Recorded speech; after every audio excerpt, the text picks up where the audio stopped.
The 2025 Formula One season has already thrown up some massive shocks, but none were quite as unexpected as the disqualification of Lewis Hamilton from the Chinese Grand Prix.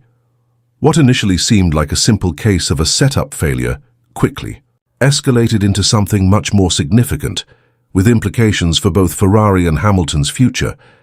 The real bombshell, however, didn't come from the post-race drama or the FIA's decision. It came from an offhand comment by Sky Sports F1's Ted Kravitz, who inadvertently exposed a major flaw in Ferrari's pre-season preparations, one that could shake the team to its core. Kravitz, known for his insightful yet often casual commentary, was in the paddock when he bumped into Ferrari's team principal, Frederic Vasseur. What started as a routine, "How are you doing?"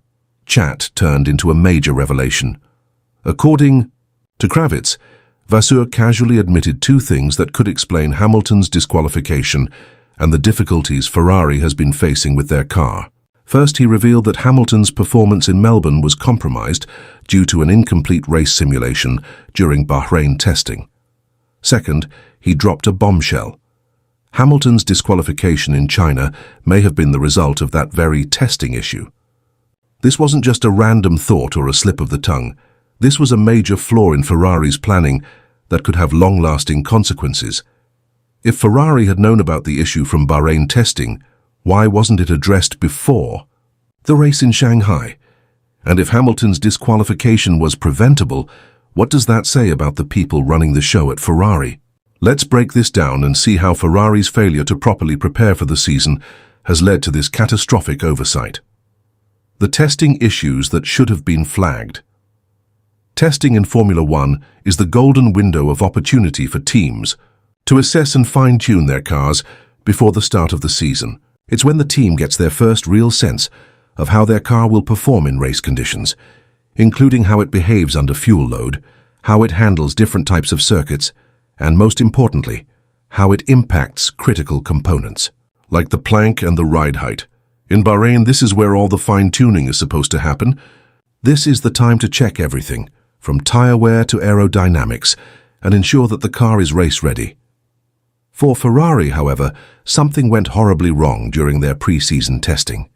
According to Kravitz, Hamilton's race simulation in Bahrain was derailed by a technical issue that prevented Ferrari from completing a full race simulation. This wasn't a minor hiccup, it was a massive issue that left the team without vital data about how the car would perform during a race. Without this crucial information, Ferrari was essentially flying blind going into the new season, hoping that the setup they had would work without knowing for sure. But here's where the problem lies. A full race simulation is not just a routine test, it's a critical piece of the puzzle. Missing it could mean missing key information that could affect the performance and legality of the car. Race simulations are about more than just going around the track for a few laps. They are essential for understanding how the car settles under fuel load, how the suspension behaves over long distances, and most importantly, how low the car can run without breaking the rules on plank wear. The plank or skid block is a critical component that ensures the car doesn't run too low, which could lead to disqualification. If Ferrari had missed this data in Bahrain, they were essentially setting Hamilton up for failure in Shanghai. The consequence of missing critical data. Fast forward to the Chinese Grand Prix. Hamilton was disqualified because his car's plank had worn down too much, breaching the minimum thickness required by the FIA. At first glance, this seemed like a simple case of a setup gone wrong, an error that could happen to any team. But Kravitz's revelation changes everything. Ferrari had known that they hadn't completed a proper race simulation in Bahrain, meaning they should have known something was off with the car's setup. If Ferrari had suspected the issue in testing, why wasn't it fixed before the race in Shanghai? Why wasn't Hamilton given a properly dialed-in car for his first dry race of the season? This is where Ferrari's failure becomes even more apparent. They had enough time between Bahrain and Shanghai to address any potential issues with the setup, yet they chose not to. Hamilton went into the Chinese Grand Prix with a car that was essentially a guess based on incomplete data and assumptions rather than solid tested facts. In a sport as precise as Formula One, that's not just bad luck, it's bad planning. Ferrari had all the tools and time to avoid this issue, but they failed to use them properly. The deeper issue: Ferrari's cutting corners and lack of accountability.